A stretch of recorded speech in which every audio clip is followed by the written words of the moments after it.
Do you want to be healthier, yet you just don't know what to do? All these shows telling you this and that, but nothing seems to work. Well, listen close. Golden State Media Concepts has got something great for you. The Health and Wellness Podcast dedicated to workout trends, healthy eating habits, diet, and everything about healthy living. Join us in our banters as we help you not just live life to the fullest, but live it to the healthiest.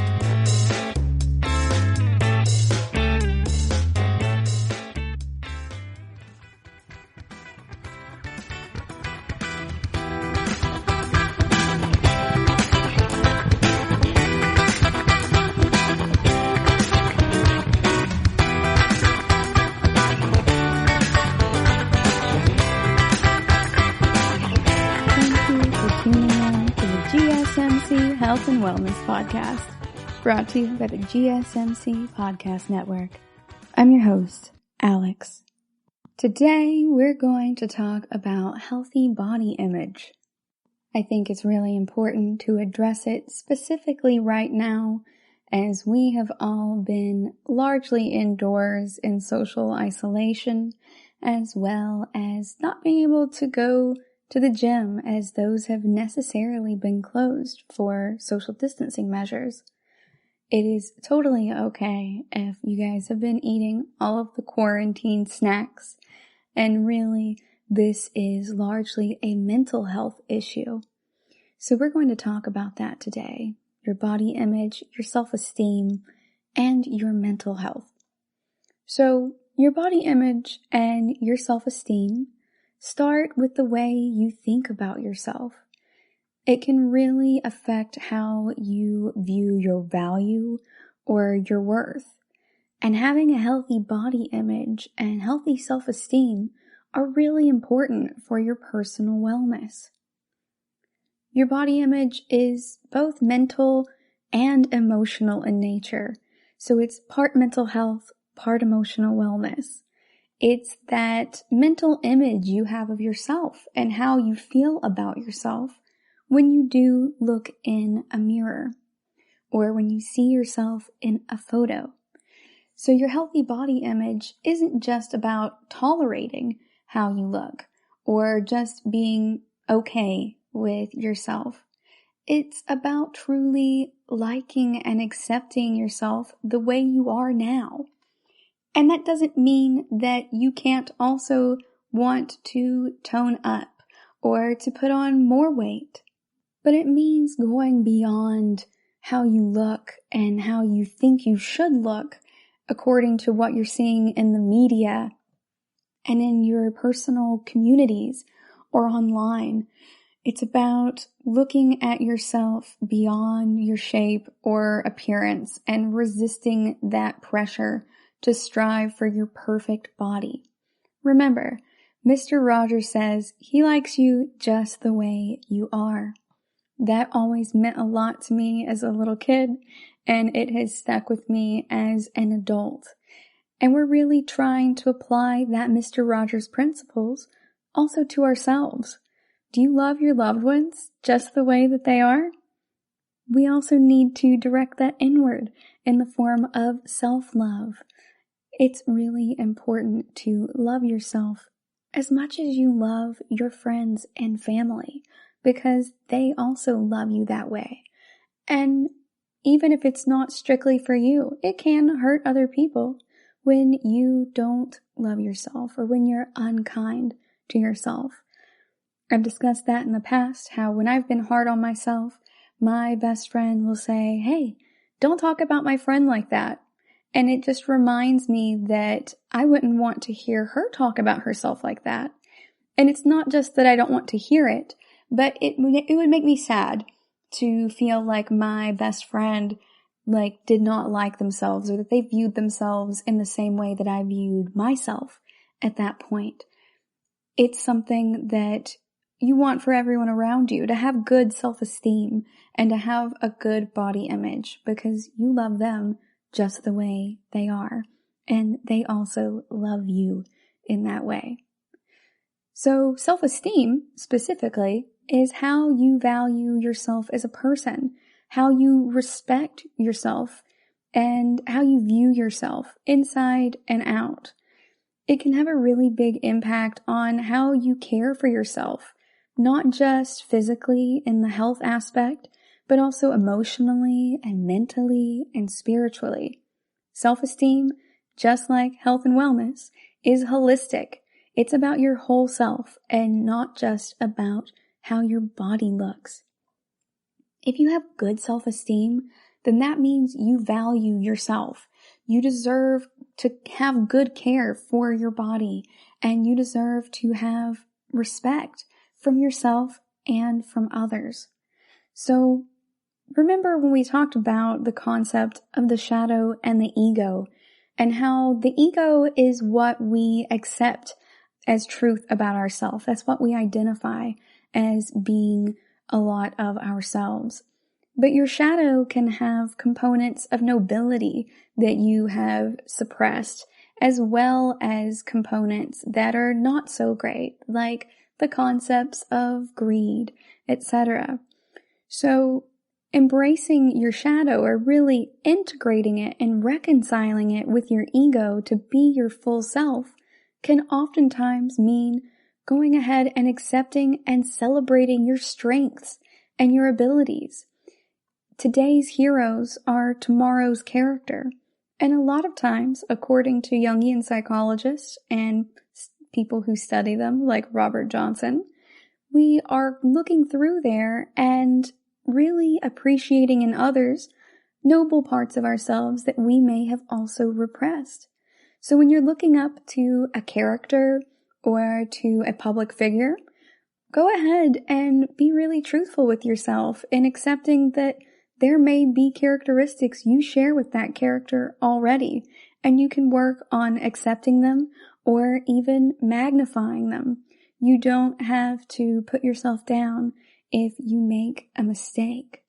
Having that good self-esteem means feeling like you're good enough, even when you're dealing with things that are problems in your life, whether that be emotions or situations, circumstances. You are good enough. Now, I know that this is more of an emotional topic, and I tend to speak more on the physical health components and the mental health components, but I think it's really important to address our emotions as well. Our emotional intelligence is also incredibly important, and our emotional abilities to really deal with ourselves as well as others. So your self-esteem and your body image do matter, and they can influence each other. That goes to your feelings, your thoughts, and your behavior. So if you don't like certain parts of your body or your body as a whole, it can be really hard to feel good about yourself as a holistic concept. And it's also true in reverse. If you don't value yourself, it can be really hard to notice the good things about you and to give your body the respect that it really deserves. So your body image and your self-esteem and your mental health are all truly interwoven. If you have good body image, then you are comfortable with the way that you look, and you're really in tune with what your body needs, and you realize that your looks don't have anything to do with your worth or your abilities. If you have self-esteem, you know that you are feeling confident and you are capable of what you set your mind to. You can have realistic expectations of yourself and of others, and you can truly respect yourself. And that works with your mental health and understanding that things might not be perfect all of the time, and that is okay. Everyone has difficulties as they go along in life, and it's really how we respond to it that speaks to our character and our success, and our mindsets, truly.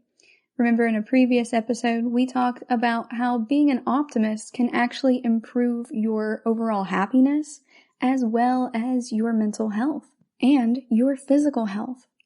So in this context, knowing that you can begin working on solving problems is really important. Having that self-esteem really helps reinforce the concept that you are capable to start working on things, even if you haven't worked on them in the past, or if you had been working on them and lapsed. It's okay. You can always start again. You can also work on handling disappointment and difficult feelings. They don't reflect your worth truly. It's really important, I think, to consider the concept of stress inoculation. So stress inoculation is this concept that you are exposed to these small amounts of stress in easily handleable bites so that you build up your resilience, your ability to respond to that stress in a positive and healthy way, so that when you have the big things come up, you can also handle that better. We're going to go on a quick break, and when we come back, we are going to talk some more about how body image, self-esteem, and mental health reinforce each other, and also how to measure your self-esteem. Stay tuned. You really can't underestimate the importance of having the right creative work for your brand or your product.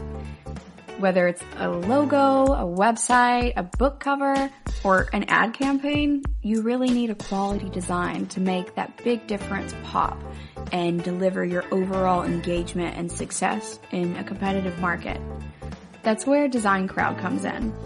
Design Crowd has over 750,000 designers from Sydney to San Francisco ready to help you with awesome creative ideas. They make crowdsourcing work for you. So if you need a logo or you're working on your creative branding, you can go to designcrowd.com and post a brief describing the design you need.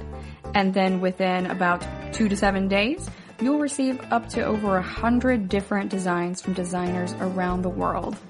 Then you pick the best design and approve payment to the designer. So you're only paying for the design that you want. It takes a lot of the guesswork out of freelancing and out of crowdsourcing. And you don't have to be a huge company like Harvard Business School to use Design Crowd, although they have used it as well. You can start a project on Design Crowd for as little as $99. And if you go right now to designcrowd.com/health and wellness or enter the promo code health and wellness on their website, then our health and wellness listeners will receive up to $150 off of your design project.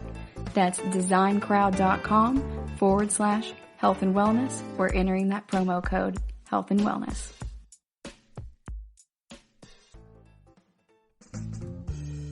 Are you looking to learn more about the latest trends from the fitness world? Are you confused by all of the different trends that are out there? The GSMC Fitness Podcast is the place for you.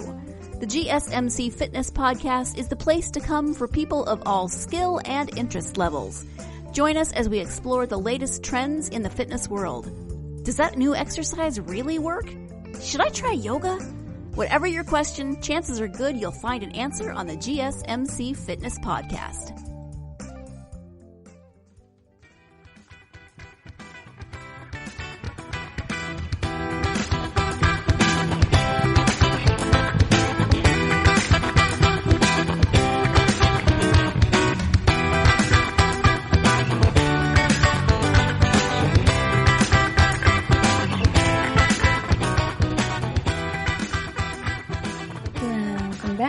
Before the break, we were introducing the concept of body image as it relates to self-esteem and your mental health, as well as your emotional wellness.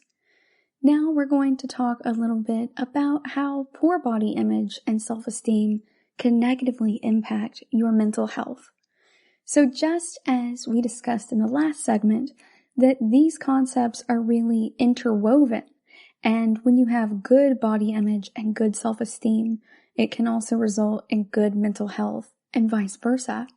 Having a negative body image or self-esteem can also result in negative impacts on your mental health. So if you don't like the way that you look, then you may feel that you aren't good enough. And the inverse is also true. If you don't feel like you're good enough, then you may not be happy with the way that you look. And you may feel that in turn, with your mental health, nothing ever works out. Or if a problem feels insurmountable, that you are a failure. You may feel like if things aren't perfect, then it's a total disaster, or that there's something wrong with you, or that other people are better than you. With your self-esteem, you might feel like you should be able to do certain things, and if you can't, that there might be something wrong with you, or that there must be something wrong with you. And then you may not take time to care for yourself, and you may feel overwhelmed and experience a lot of low moods. It's really important to readjust our thinking and our feelings so that we can really focus on problem-focused coping instead of emotion-focused coping. As we've discussed in previous podcasts, emotion-focused coping is most helpful when you're not able to directly impact what is happening. So for example, if you're laid off from a job, then you would want to focus on emotion-focused coping, perhaps journaling about it, because you're not going to be able to just rehire yourself. However, with something else that is within your control, like you are experiencing stress because you have a pending test, then it's important to follow some problem-focused coping, like preparing by studying a little bit each day, making a study schedule, or getting a study partner, something that is tackling the actual problem to reduce that stress, because that is something that is somewhat within your control. And it's really important to do that with these body image and self-esteem and mental health issues, because your body image and your self-esteem and your mental health are influenced by the world around you, by the people that you are around, that you hang out with, and also by the people you work with, by the work environment that you're in, as well as the media that you consume or the ads that you may be bombarded with on the internet today. These are all really important components that we often view as mirrors, and seeing this in the world around us can influence how we think about ourselves. So if you open up a magazine or an online article and you see a lot of people purporting that you should be looking a certain way, getting ready for your summer body and things like that, keep in mind that this is your body that you have all of the time. It is totally okay if this is your body. It is good enough because it is yours. You are the only one who is in your body all of the time. You are the one who is having to deal with any ramifications of your body image, your self-esteem, and your overall health, whether that be mental or physical. Think about how you feel about you. It's not about making changes for someone else. And indeed, they've done a lot of studies and found that these changes that people make tend to only truly last if people make them for themselves and not for others around them. There's also a Haley Steinfeld song that I really enjoy, and yes, I am referencing pop music right now, but she says that you look greatest when you feel like a queen. So this song is called Most Girls, and it's just talking about how there are so many different types of women. And as women, we tend to try to seek an ideal, or we have a concept of what being a woman looks like. And the same thing can be said for men and also perhaps non-binary individuals. So there's this concept of what we should be and the concept of what we are. And people often find some sort of upset in that Venn diagram of those two objects not really entirely overlapping. But that's because you're placing generalized concepts or a model of how things should be and trying to fit it on yourself. And that doesn't work in math for the most part. You aren't able to just fit everything to a model. And that's okay. We are all in different body shapes and sizes. I am never going to look like Twiggy. I am never going to look like Kate Moss. But similarly, I'm never going to look like Queen Latifah and be as fabulous as she is. There are so many different things that many of us would change about ourselves. But we are in the bodies that we're in, and so we need to love them as they are. I think one of the really most helpful approaches for me over the years has also been looking at the history of fashion. So I'm talking about pretty far back in time, you guys, not just going back to the 60s and 70s, talking about the 50s, the 40s, the 30s, the 20s, the 1720s, going all the way through history. And if you go back through it and you look at different areas all over the globe, you will see that different body types and different statures, different types of makeup and complexions have been really popular at different times, and it just cycles through. My body type is not built for a flapper dress. That would not look good on me because the fringe is not going to settle where it should be. I have more of a 1950s body shape, and that's okay. If I still want to wear a flapper dress, I can, because I'm dressing for me and not for anyone else. But if I am looking for something that was purposely made for people who have a body shape like mine, then I might tend to go towards more 1950s type silhouettes. And that's just specifically for me. Now, over the years though, all types of different body shapes and sizes have been really popular. At one point, it was really ideal to be very pale and to be larger because it was a sign that you were wealthy. It was a symbol of socioeconomic status. It told everyone around you that you are someone who is indoors a lot, so you're not going out in the fields and working, and that you have enough to eat. In fact, that you have excess. So these different body types were popular at different points.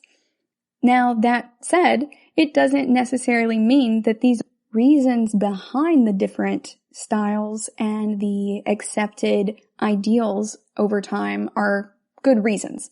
So the socioeconomic status component, that is problematic. And sometimes the reasons are racial. Sometimes it's SES. Sometimes it is due to stature and hubris. So certain people couldn't be over a certain height around different kings and stuff, or you had to wear clothing in a certain manner. And a lot of times it hurt people's bodies to wear these types of clothes and to conform. But fashion, just like anything else, is intersectional.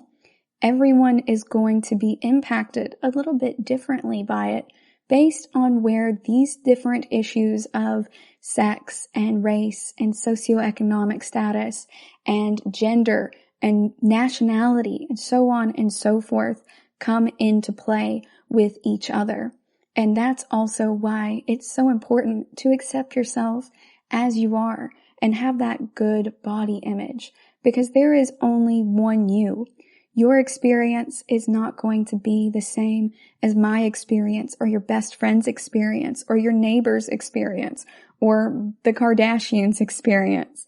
It's one thing to have a goal, and it's another thing to beat yourself up about it or to have a negative mindset about yourself or your body because you don't look the way that someone else does. You are an individual, you are unique, and that means that you are enough as you are. We're going to go on another break, and when we come back, we're going to talk about self-esteem measurement. Stay tuned. You really can't underestimate the importance of having the right creative work for your brand or your product. Whether it's a logo, a website, a book cover, or an ad campaign, you really need a quality design to make that big difference pop and deliver your overall engagement and success in a competitive market. That's where Design Crowd comes in. Design Crowd has over 750,000 designers from Sydney to San Francisco ready to help you with awesome creative ideas. They make crowdsourcing work for you. So if you need a logo or you're working on your creative branding, you can go to designcrowd.com and post a brief describing the design you need.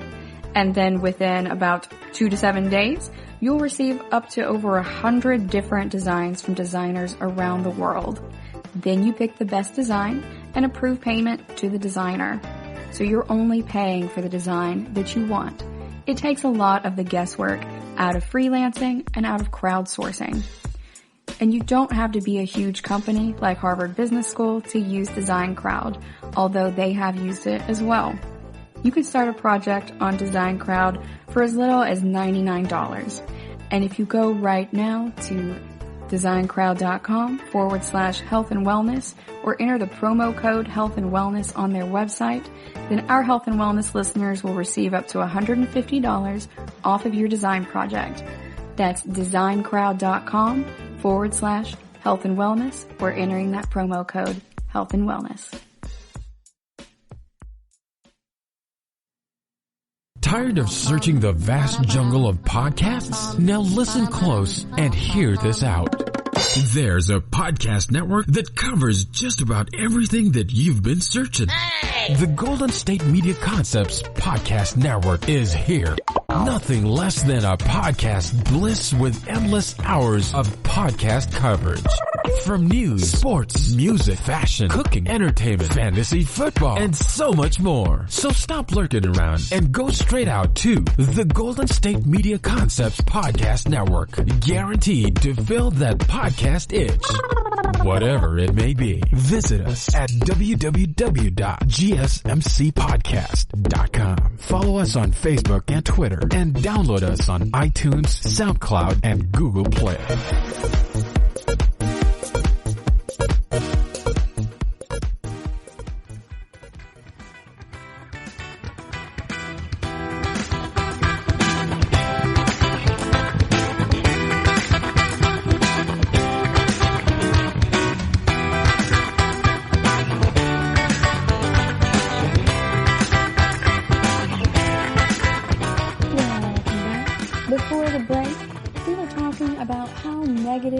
Concepts of self-esteem and body image and mental health can all reinforce each other. We also talked about fashion over the centuries and how different types of styles are influenced by different intersectional factors like race and socioeconomic status and sex, gender, and how these issues really mean that no one is going to have the exact same experience, how we all have different body types, and how the reasoning behind different accepted styles and ideals is often, in fact, problematic. And that in and of itself can be a reason why we should not be ascribing to all of them. It's important to accept ourselves as we are. We're also now going to talk about how to measure self-esteem. So you can take self-esteem measurement tests online or surveys. They're very similar to mental health surveys like the Beck Depression Index to measure depression in an individual. There are anxiety measures, etc. And for the self-esteem one, you can Google these and find one that works for you. It may ask you questions on a scale of strongly agree to perhaps neutral, or disagree and strongly disagree. So that's called a Likert scale, where it's measuring effectively from like 1 to 5 or 1 to 3 or 1 to 7, 1 to 4.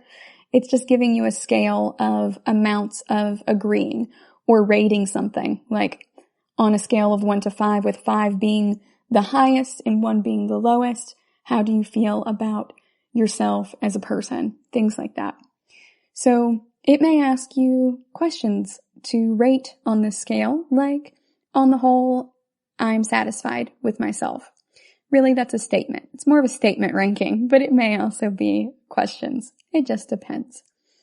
It may ask you how you feel about being no good at all. So if at times you feel like you're no good at all, or if you feel like you have numerous good qualities, or you're able to do things, perform tasks, and understand concepts as well as most other people do. It will ask you about how you feel about yourself. Do you feel like you have something to be proud of in and of yourself, your accomplishments, your achievements, or even how you are as a person? It may ask about whether you feel useless at times, to see how you value yourself or measure your own worth, and how you can have more respect for yourself. Do you feel like you have solid amounts of respect for yourself, or do you wish you could have more? Do you feel like a failure? Do you feel like a success? And whether you take a positive attitude towards yourself. So it may do it true Likert style, or it may also reassign the points based on how the information is presented. So if it's asking you about a question or a statement in a positive manner or a negative manner, like I take a positive attitude towards myself, or all in all, I tend to feel that I'm a failure, it might rank those in the opposite order if it's on agree to disagree, as that kind of scale. Now you can check out the Rosenberg Self-Esteem scale if you would like to measure that. You can Google that online, and there are other self-esteem scales as well. If you are in therapy or interested in therapy, it's also something that you can bring up with your therapist. Ask them about these scales or indices that you can use to determine how you truly feel and think about yourself when you're confronted with direct questions.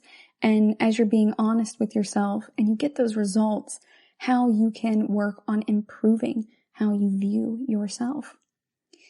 Now that we've discussed how to measure our self-esteem, let's also talk about how we can work on our body image.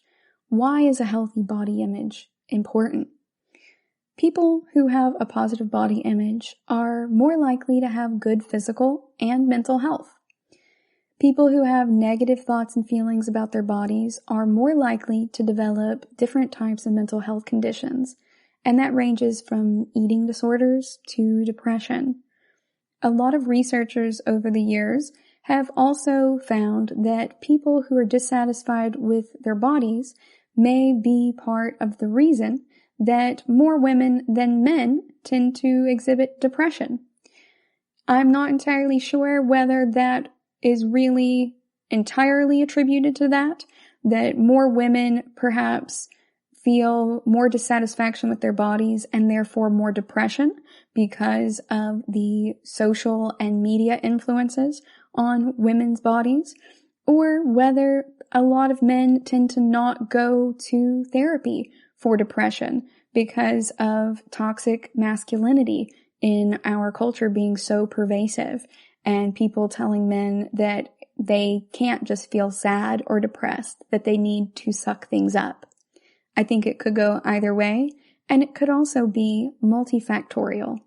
After all, we tend to focus more on women's body image issues, but men are also told and taught via the influences of the world around them what they should look like, what a man is supposed to look like, what a woman is supposed to look like, what an individual is supposed to look like in general, and whether or not you are supposed to be more masculine or more feminine. That, in that way, also affects non-binary individuals, gender fluid individuals, and folks who are trans. It also affects us in a mental way. It's not just aligning ourselves with how we view our own gender and how the world around us views our gender and what you're supposed to look like based on your gender or your sex, either one or both. It's also about really feeling comfortable with who you are, because when people are viewing you in these ways, if you're not conforming to the way that they think you should look, then it can feel very alienating and isolating. And that can really also impact your work environment in addition to your self-esteem. So if you are more vocal as a female employee, then oftentimes people tend to view you as being a B word. And I don't mean boss. You may also be a boss, but they are going to view your speaking up as being more of a masculine trait. And when you marry that type of traditionally considered stereotypically masculine trait with female gender and or sex, then it also often comes about that people are viewing you in a negative light. Whereas if a man is more understated, then he tends to be taken as being more of a pushover. So it affects us in social aspects as well. It's not just our mental health. It can also be our image in the workplace.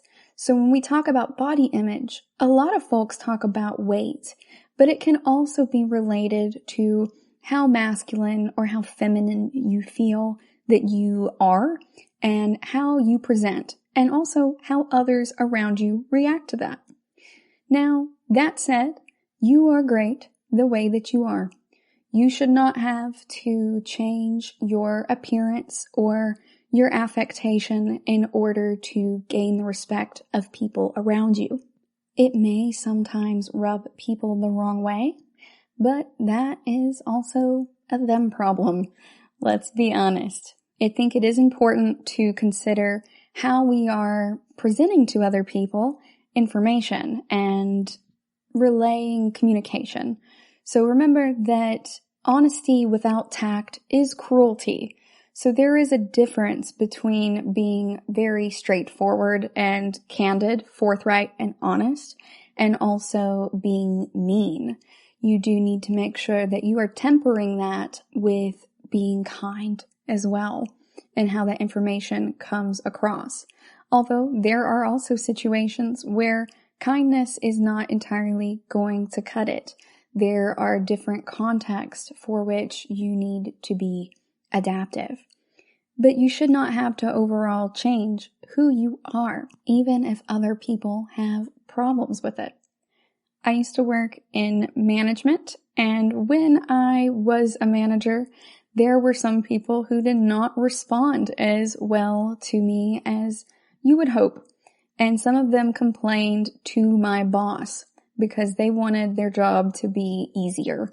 I would send their stuff back to them to be corrected, and I would tell them which corrections they needed to make because that was my job. And they complained that I was overly particular. But my boss went ahead and reviewed that feedback and reviewed that person's work and told me, hey, don't change a thing. I'm letting you know that I received this feedback, but I don't think that there's anything that you need to change about this. And that same person also told me that I had the biggest guts of anyone on that business unit. I'm using a nice word for it. It wasn't guts that he said, but I was the only woman on that entire business unit in the managerial perspective out of 11 different managers. So you get where I'm coming from with the specific organ that I am speaking about.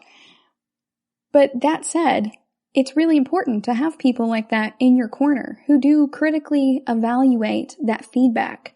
It very much could have been the case that if someone complained about someone being overly particular, it could have had merit. In this case, it didn't. And so they went ahead and said, hey, this person's just upset because of this intersectional issue, and you're acting in a way that they typically associate with men. So they're not happy that you are not sending a ton of smiley faces and everything. Because I was very polite and cordial in my communications, but I was not overly fluffy. And that's what they expected from someone who is very feminine presenting like I am. So it was their own expectations that were not aligning with who I actually am as a person. And over the years, I have become a kinder, gentler Alex, but also I do still have my edges for when I need them. My roommate Roger refers to it as being like a velvet-coated sword. So the sharpness is still there if I need it, but most of the time you're just going to get the velvet. And that's really the way that I am most comfortable with things. I want to live my life with kindness, but also take no crap. And in that way, it's helped me learn to love and appreciate myself and to accept my self-esteem and my own body image as being comfortable and something that I love. We're going to go on another break, and when we come back, we're going to talk some more about body image and how that affects our lives. Stay tuned.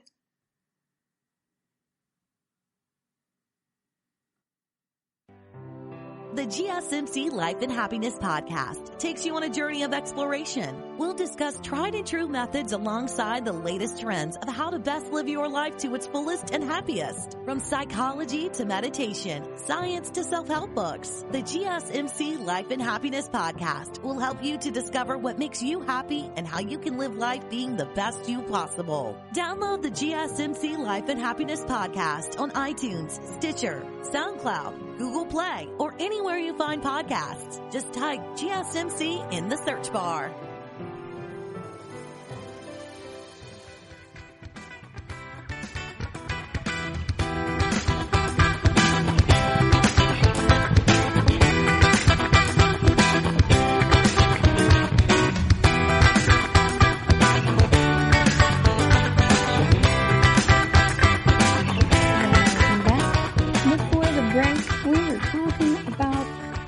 Sociocultural expectations of gender and sex can really impact our workplace as well as our self-esteem and our body image, and vice versa.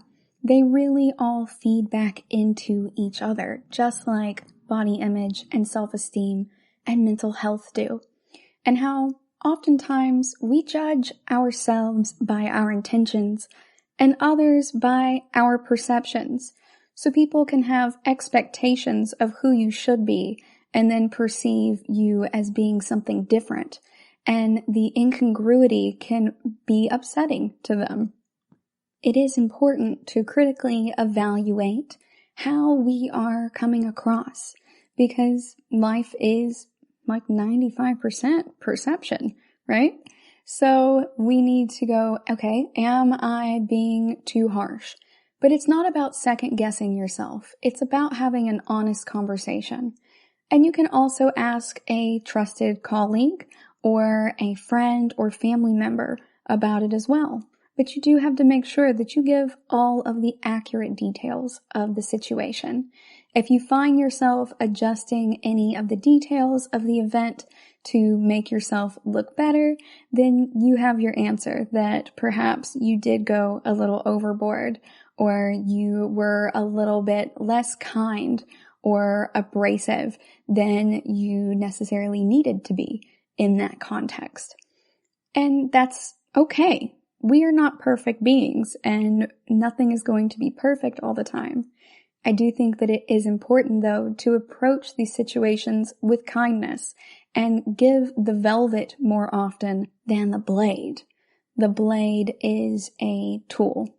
It's like when I used to work at that tech company and my boss would say, hey, this handbook is a hammer. You only need to use it when the situation calls for a hammer. You would not go ahead and use a hammer when you need a screwdriver or when you need sandpaper or spackle. You use a hammer when you need a hammer. So you don't universally just apply this all the time and essentially hit people with the book. And I really enjoyed that analogy. That helped me understand that a lot. So go ahead and use that critical analysis as a tool when you need it.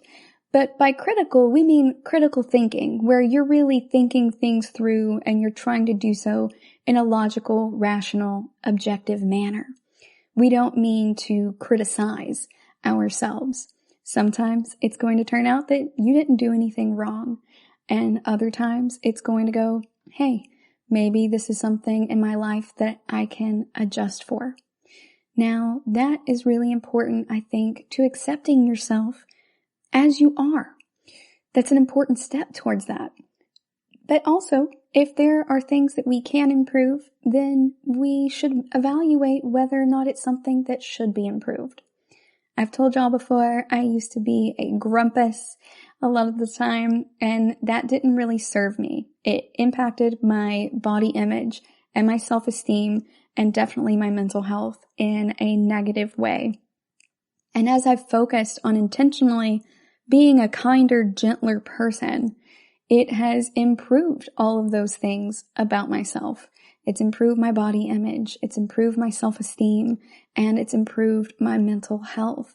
Now, I am not saying that this is something that you can just do overnight. It has definitely been a journey, and it's still in progress, and it's a lot of intentional choices.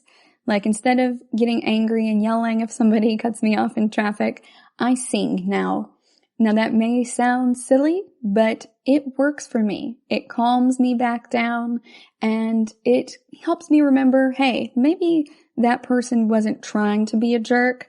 Maybe they just didn't quite notice me before they cut me off in traffic. Everybody makes mistakes, and I try to think about that person's intentions instead of just my perception.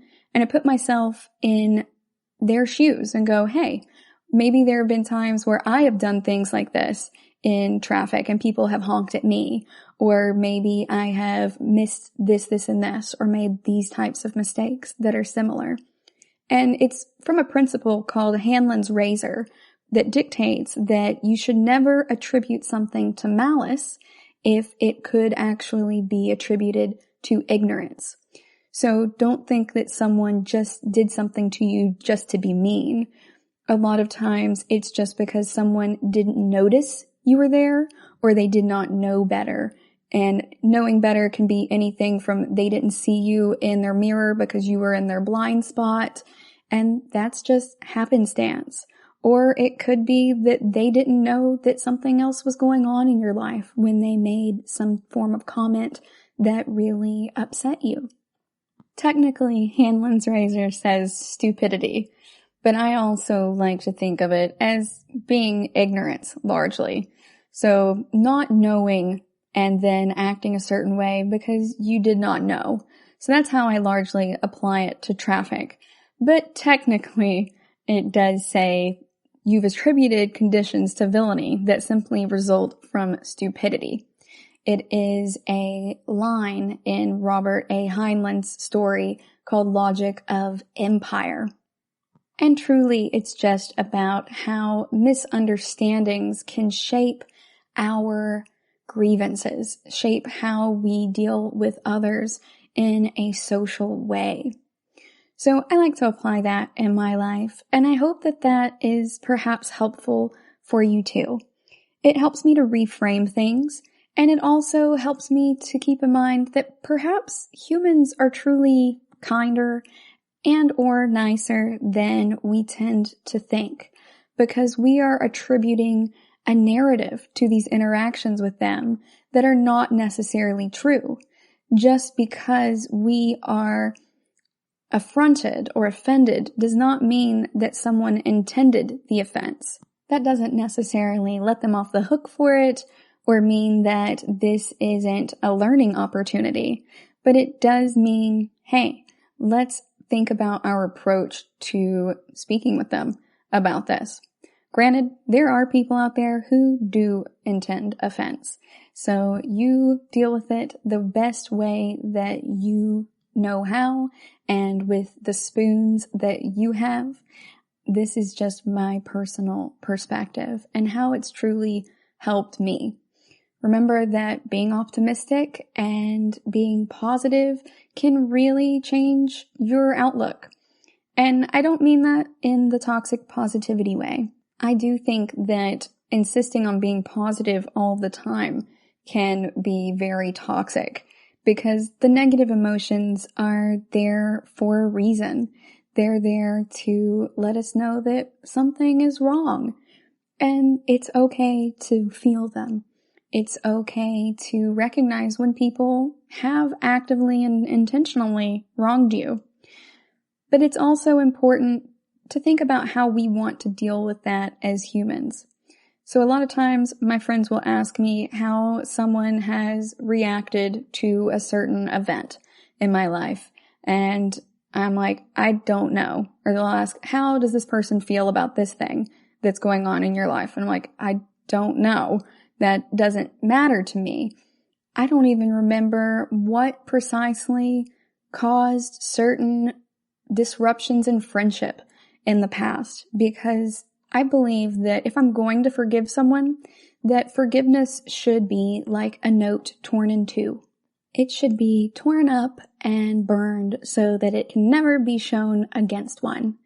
That's a quote by Henry Ward Beecher that I've more or less paraphrased, but that has always stuck with me, because saying you can forgive but not forget is just another way of saying that you're not fully forgiving someone. So if I am going to forgive, I forgive completely, to the point that I essentially dump it from my memory banks. And that helps me out in those relationships. I'm not going to hold that against that person or bring it up again in the future. We deal with those things in the here and now, and then I truly let them go. And after all, with self-esteem, it doesn't really matter to me how others view my personal choices. It's about what I believe I am capable of, what I know I am capable of, and how happy I am with my own decisions and with my own body image, my image of myself overall. So by applying that to others, it has really also helped me to apply it to myself, to forgive myself for my mistakes and not beat myself up about it, because forgiveness is also strongly related to your mental health and your self-esteem. We're going to go on a quick break, and when we come back, we're going to talk about causes of negative body image and some ways to confront them. Stay tuned.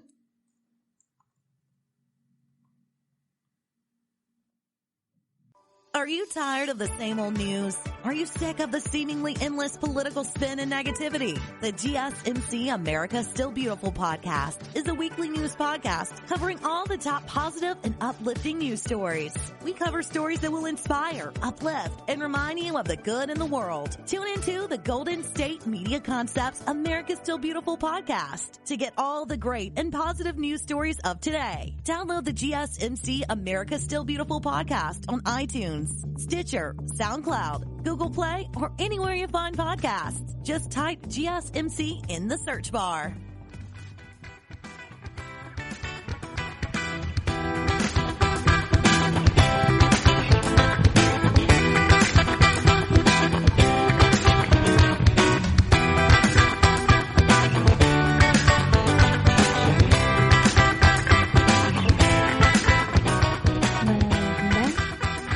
Break, we were discussing the concepts of forgiveness and Hanlon's razor as it relates to examining ourselves and the world around us, and how that reflection inward and outward can really impact our self-esteem and our body image and mental health, and vice versa. It can really change your outlook on life and get you to that point where you perhaps are more optimistic and can believe that people are perhaps kinder than we tend to think of them in the narratives we assign to them. Now we're going to talk about what causes negative body image. So a lot of folks do have negative self-esteem and negative body image, and it might be because they were told that they were too ugly or too fat or too thin, or they were teased as a kid for how they looked or bullied. It could be anything from freckles and red hair to being told that you are too overweight or too ugly when you asked someone out, or social media or media in general has made you feel bad about how you look, or just being naturally thin or naturally more overweight. It can be being overweight or underweight or obesity. And that can result in folks having a distorted view of their bodies, like having body dysmorphic disorder. And that is a very serious issue in which people feel really preoccupied with minor or even imaginary physical flaws. So you might feel like you don't like the size or shape of your nose or different parts of your body, like your abs or your breasts or your arms, your legs, etc. And some of those things can be changed, but it's important to consider why you want to change it and what you expect the change to really do for you. And that's true whether your options are related to eating healthier or working out more, to either lose weight or to gain weight, gain muscle mass as well. It could also be related to cosmetic surgery or different types of surgery related to your weight, like perhaps a gastric bypass or getting something done to change the size or shape of your breasts or different parts of your body, like your nose or a tummy tuck or facial surgery, cosmetic surgery. There are so many different ways that people try to change their bodies. And again, I'm going to reference Haley Steinfeld's Most Girls, and she says that you feel greatest when you feel like a queen. Some people are already happy in the body that they came in, and other folks want to change one or two things. But it's just important to consider why you want these things. You don't want to get cosmetic surgery to impress someone other than yourself. If someone in your life is insisting that you get cosmetic surgery, that is a form of abuse, and you should speak with a doctor or a family member or a trusted friend who can help you think through your decision. No one should be forcing you to try to change yourself. You should be seeking self-improvement on your own, but in a healthy way. Like if you're angry and mean all the time, then you may want to work on that a little bit. But if someone is telling you that you aren't pretty enough or thin enough or thick enough or dark enough or light enough, that person is abusive and you do not need to be listening to that person. You are good just the way that you are. So going through and thinking about it is really important. Thinking about not just the end result, but also your motivations. The changes that you get from cosmetic surgery are often pretty dramatic and permanent. So it's really important to truly understand how surgery might make you feel before you have it. Why are you getting it? Are you getting it for you? Are you wanting to change everything about yourself? Or are you just wanting to change this one thing? Perhaps you have kind of a crooked bridge of your nose like I do. But I found over the years that I'm okay with it. I know which angles to really pay attention to for photos, even if I forget usually in the moment. But that's just my face. And if you have ever met me in person, you're already aware that that is how I look. So it's not worth me having body image issues about it or to be self-conscious of it. It used to really bother me a lot, but now I'm just like, hey, that's my face. I like my face. I can go ahead and adjust it with some contouring if I want to when I'm going out so I can feel extra awesome about me. But overall, I don't feel the need to wear makeup when I leave the house every day because, again, this is just my face. I'm stuck with it all the time. If I wanted to change it cosmetically via surgery, then I could. But for me personally, I think about those motivations and I go, To what end? What purpose is that really going to serve for me? Why would I be doing that? Just to conform to how other people think that beautiful noses should look? So I'm not going to do that, because for me, that's not the right answer.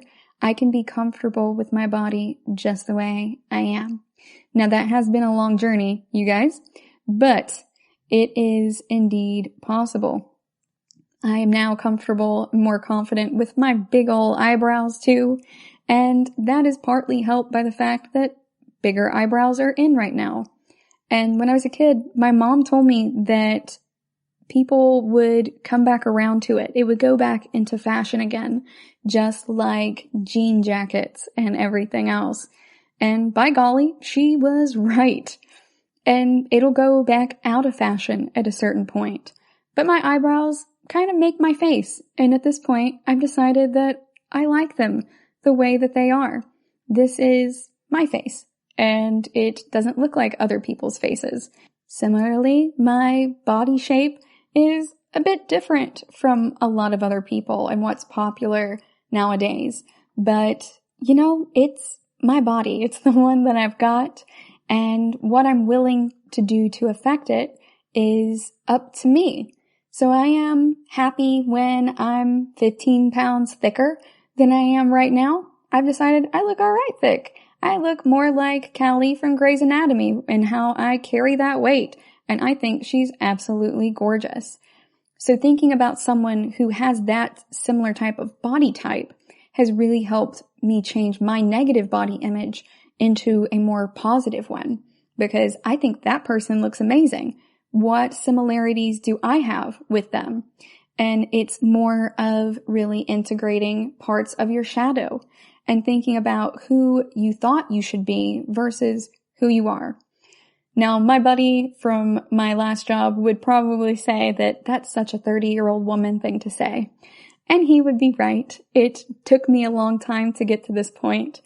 But as I look back on pictures of myself in my 20s, now that I'm in my 30s, I go, dang, I was in really good shape then, and I still thought that I was not good enough that entire time.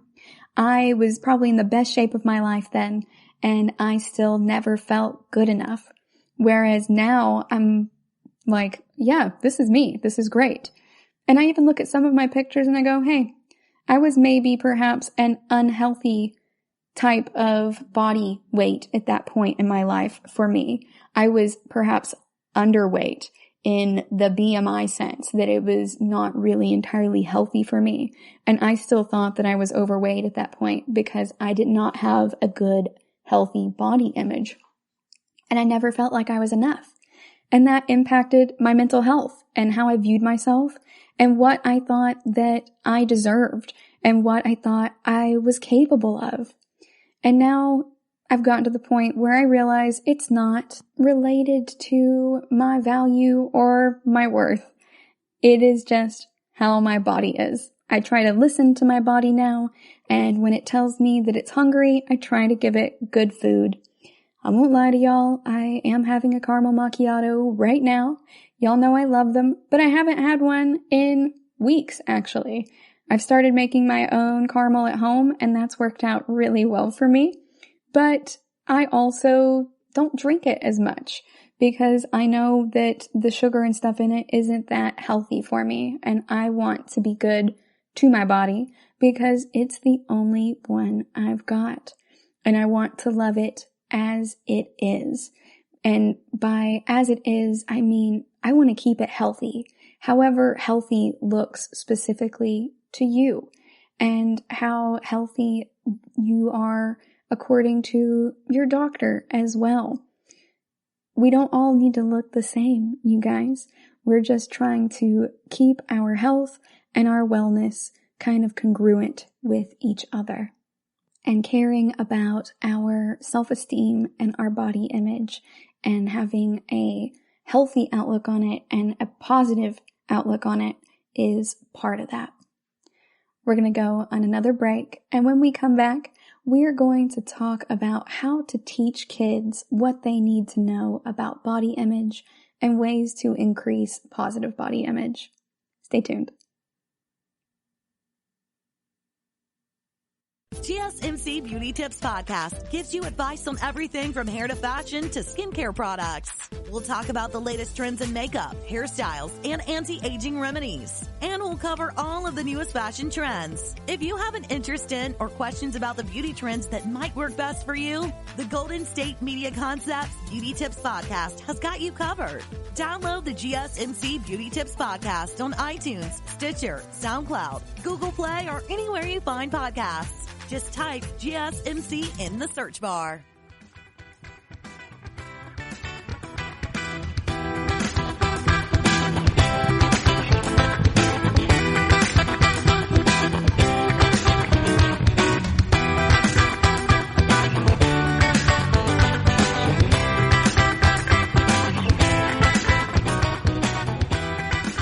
Welcome back. Before the break, we were discussing what can cause a negative body image, the importance of thinking about your motivations for changing your body, whether that be via diet or exercise or even cosmetic surgery or makeup.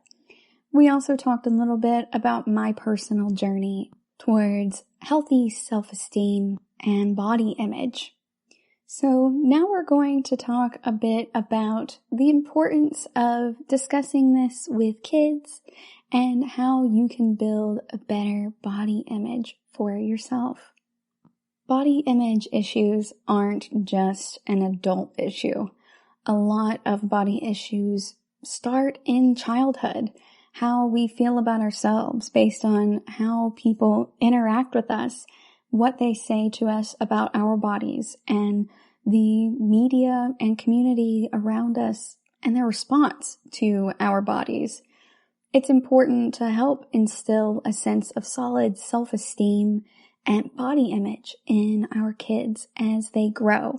And health works the same way. The choices that we make as kids tend to really have long-term, far-lasting, and far-reaching effects on our adulthood health, the types of food that we choose, etc. So in talking to kids about their health, it's important to not make it about body size and to stigmatize that. It's not about weight and shape. It is about health. Frame it from a health perspective. It's about teaching them mindful connections to their bodies and to develop an identity based on who they are as people, not on how they look. It's also important to reject that weight stigma and respect the genetic diversity of body size and shape. And to that end, I want to talk to you guys about Allen and Bergman's rules. So Allen and Bergman's rules are a principle in anthropology about body shape and form and size. So as a biological anthropologist, this is something near and dear to my heart. So Allen's rule is that body form or shape tends to be more linear or thin in warm climates and more rounded and compact or thicker in cold climates, and that these rounder or thicker forms tend to have a smaller surface area to volume ratio. And Bergman's rule is that body sizes tend to be larger in cold climates and smaller in warm climates.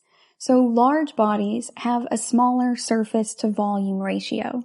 When you combine these concepts, it really shows us that in cold climates, you need to retain more heat.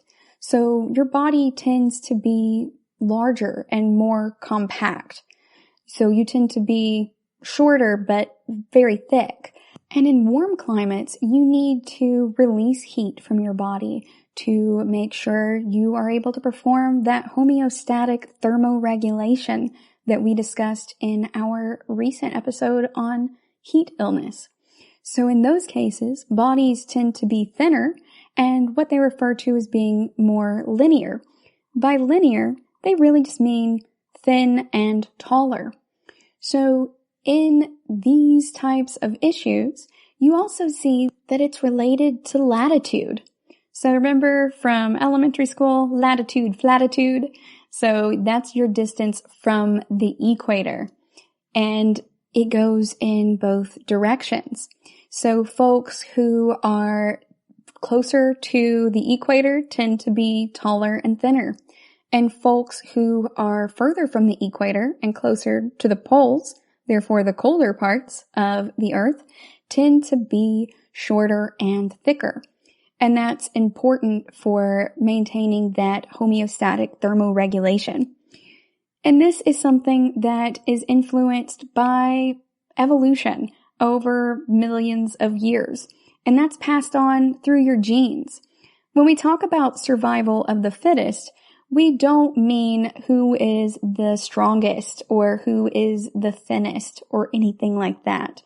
It's not a fitness and wellness type of fittest. When Charles Darwin spoke of survival of the fittest, he truly meant the most reproductively fit, who is able to pass their genes on through different generations. And that comes down to making sure you can survive to the point of being able biologically to reproduce. So you need to be able to hit your secondary sex characteristics and essentially puberty in order to go ahead and be able to reproduce. If you don't survive to puberty, you're not going to be able to reproduce. So for folks who were perhaps born underweight or who were too thin at the poles, they likely had a more difficult time surviving up to the point that they could reproduce. So over time, that means that being taller and thinner at the poles was selected against by natural selection and evolution. So the genes of the shorter, thicker people who were more able to conserve their body heat at the poles were passed on. And conversely, the folks who were perhaps very thick and shorter at the equator would have been less likely to be able to expel enough heat. They would have been more likely to get heat exhaustion and therefore also heat stroke, as we discussed in our heat illness episode. And when that happens, we did also talk about how that can result in death. So also the genes would have been selected for being taller at that point, as those folks would have been more likely in that climate to survive to reproductive age. So in that way, down the millennia, we have resulted in this clinal variation, this variation in body size and shape and form related to the latitude that folks' ancestors were in. So that is one reason why my roommate is very tall and thin naturally. His mother is Brazilian and Italian. So in his ancestry, the folks tended to be taller and thinner because they needed to shed more heat because they were closer to the equator. They were from areas that were a lot warmer. And in my case, my family history is typically Northern European and Western and Eastern European. So my family and my ancestors are from an area where it was cold a lot, and that selected for shorter individuals who were a little bit thicker. So I do have broader set hips, and I do have a natural thickness to me, and where I carry my weight is also different. Whenever I gain weight, I tend to carry it more in my stomach area and in my buttocks area, whereas he carries his differently if he does gain a little bit of weight. But he's not as prone to gaining weight either, even when he is not able to go out and exercise as much as he hasn't been able to do during this era of social distancing. So different body types are affected on a genetic level. You are predisposed to having a certain body type based on the body types of your ancestors and the latitude from which they came and from which they developed over the millennia. So latitude and stature, how tall you are, And the width of your hips, which is called the bi-iliac width, is a measure of Allen's rule, because it's telling you that bi-iliac width is a measure of your body's linearity to roundness ratio. And for Bergman's rule, you can also plot this out on a scatter plot with the latitude and the weight and their body surface area / body mass. So that is something that we can see mathematically and genetically and socioculturally. It's just natural differences in your body. It's genetics, you guys, and that is okay. And I think that's a really powerful tool when understanding our own body image and in explaining it to those around us and to kids as we say, hey, this is just human variation and genetic diversity. It means that your ancestors were adaptive to the point that they survived those harsh conditions that they lived in long enough to be able to reproduce and make sure that you are here today. So this diversity in body size and shape is actually a brilliant, fascinating component of human evolution. And it should not be stigmatized that certain people have trouble gaining weight or others have trouble losing weight. It is something that allowed us to survive to the point that we can be here today. Evolution takes place over millions of years, especially for humans. So we discussed how it's easier for that to happen quickly with different types of genetic changes in viruses and bacteria because they have much shorter lives than we do, with some of them being through their entire life cycle in even just 12 hours. Whereas with humans, our lifespan now is about 75 years old. So in that way, it does take us a lot longer, and it's what we call deep time. It takes us thousands and millions of years to get to the point where we are now, where those selective pressures of your environment and so on can result in these patterns of who is able to reproduce and who is not. So that's something that is a really cool science component for kids to learn about, I think. And it helps a lot of people, adults and children that I know, accept their body size and shape. I can never look like Tyra Banks because that's not how my ancestors survived. They're from a different part of the world, by and large. I will never be taller than 5'2", and that used to really, really bother me. But Tyra Banks, if you guys watch America's Next Top Model, she also teaches them that the people who are coming in there to be models are people who look different from others, and that they do tend to have a similar body type, but they also have things going on like they have a gap in their teeth, or Tyra says she has like a 5 head, and she'll do different types of photo shoots in each season where it's like, this is something where I want you to learn how to hide what you perceive as a flaw in your face while you're modeling, and also I want you to flaunt it. And then we're going to talk about how these are both beautiful pictures.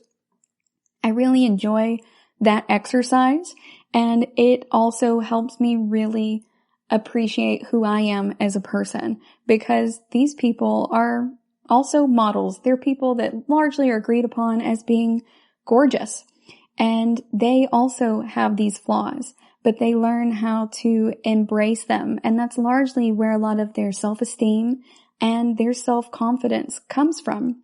They know that they look different, and instead of beating themselves up about it, they capitalize upon it and embrace themselves for it. And that's partly what body image is.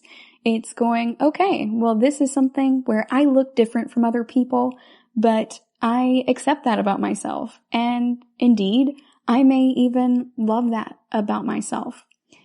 Now, my body shape makes it difficult for me to find clothes that appropriately fit, and sometimes I have to get out my sewing machine and adjust them a little bit, but that's okay. I go ahead and find clothes that I think look good on me, regardless of what is in style right now, and clothes that I feel good wearing. And that promotes more confidence and promotes more self-esteem.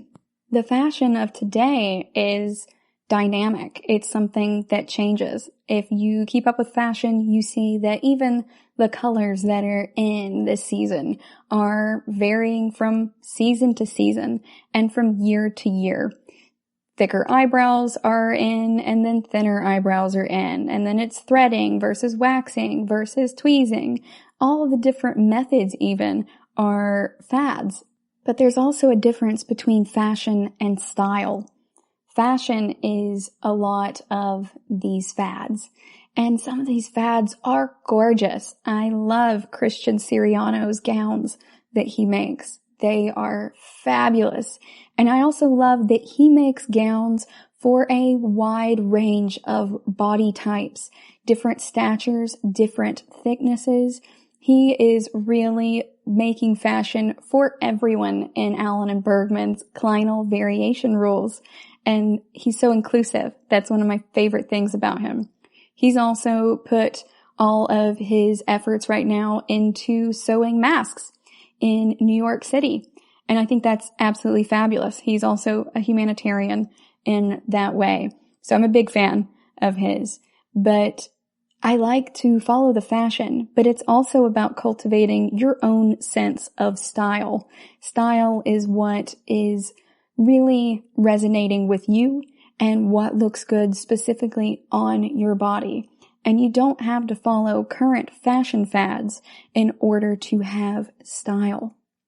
So keep that in mind when you are discussing this with kids. And if your kids are really into fashion, perhaps show them some of Siriano's work and go ahead and talk to them about how appearances can change over time with puberty and when you hit your 20s and your 30s and so on.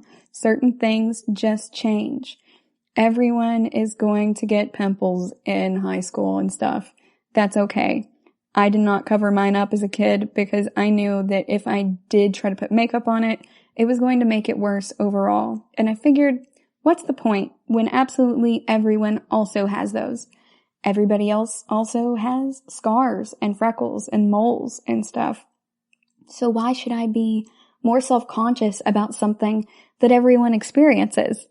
I just let it ride. I would call it my unicorn horn a lot because I would get one right in the middle of my forehead and I would just ride it out, and that's okay. And nobody really judged me for it. They were more just bewildered that I was not self-conscious about it, because that's the secret, you guys. Most people are self-conscious about these types of things. But by going through and living our lives boldly and just accepting ourselves for the way we are, it can empower others as well. It can make us good models for our children and for the children around us, for the adults around us.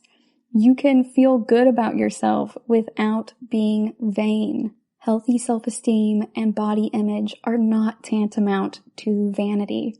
And you can also explain that to kids. You can talk about how they need positive role models that can support your deeper values. Like for me, that was Agent Scully on The X-Files. It was about who she was as a person, her goals and her approach to life, her tenacity, rather than it being about looks.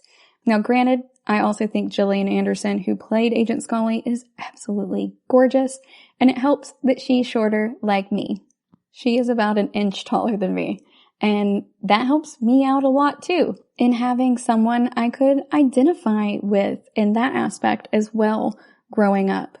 I really liked her as a character, and I enjoy her also as an actress. But I also looked up to other strong women like Catherine Bell, who played Mac on Jag. I really looked up to Mac because of who she was as a person, her personal integrity. That was important to me. She was a strong woman. She was also gorgeous, but she is much taller than me, as is Amanda Tapping, who is a director now, and she's amazing at it. She choreographs a lot of sci-fi fight scenes nowadays, but she also played Lieutenant Colonel Samantha Carter in Stargate SG-1, and she was both a scientist and a soldier.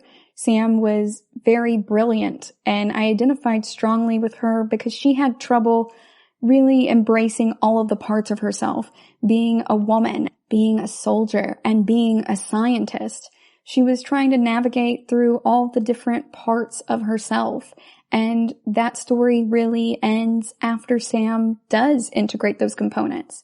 Now, that was not the only component of the story. That was not the main focus of it necessarily. They were out there fighting aliens and everything and trying to preserve the security and stuff of Earth and their allies, but it was really meaningful to me to see this woman be a woman and a professional and also being a soldier and trying to figure out how to reconcile these different parts of herself, like her shadow and her ego, and also almost like having multiple egos or having the ego split like a pie chart to where you're trying to really get your whole self in there and be who you are in all contexts.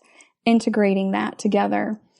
It was really something that was important for me. And I looked up to Sam for those reasons, not because she was gorgeous, even though Amanda Tapping totally is, but rather because of Sam's integrity and the choices she made and how she grew as a person along the way. So even if it is television and media, for your kids' role models, you can also find ones to select that support your deeper values. You can also talk to them about embracing health and vitality through positive eating habits and physical activity, and also support each other in having a healthy body image and self-esteem and eating well and working on being fit as that relates to and is defined by your personal genetics and your diversity in body size and shape and form. You can do that for children. You can also do that for adults. Learn to appreciate your body. Write down things that you love about your personality and about your body and about your drive, your motivation, your goals, your dreams. Make time for self-care and commit to doing things that make you feel good. Give yourself a little pep talk or write down some words of gratitude on a sticky note or note cards and place them around your house so you can see them throughout the day. Or even go ahead and just write them down on a little slip of paper and put them in a jar, and then go ahead and read those at the end of the year. You don't even necessarily need to do them every day, but I like to write in my gratitude journals so I can look back and see the positive things in my life as having been recorded. But you can also put them in a jar. You also want to look in the mirror and like who you are. Don't just notice the unhappy things or the unhappy thoughts about the way that you look. Whenever you have an unhappy thought, when you look at yourself in the mirror, go ahead and also intentionally seek out something positive about yourself. Like you love your eyes, things like that. And leave it on that note. Don't try to compare yourself to others' bodies either. Remember, Allen and Bergman's rules show us that we are all diverse, and it does often come down to genetics. It's important to try to love yourself at all sizes and shapes. I hope that this has helped you guys out today, and that the result is that you love yourself more, accept yourself as you are, and have more positive body image and healthy self-esteem going forward. Thank you for listening to the GSMC Health and Wellness Podcast, brought to you by the GSMC Podcast Network. I'd like to ask that you please subscribe to the show, and writing a nice review always really helps us. Also, if you could please follow us on Facebook, Twitter, and Instagram, I'd appreciate it. Thank you kindly, and have a good night.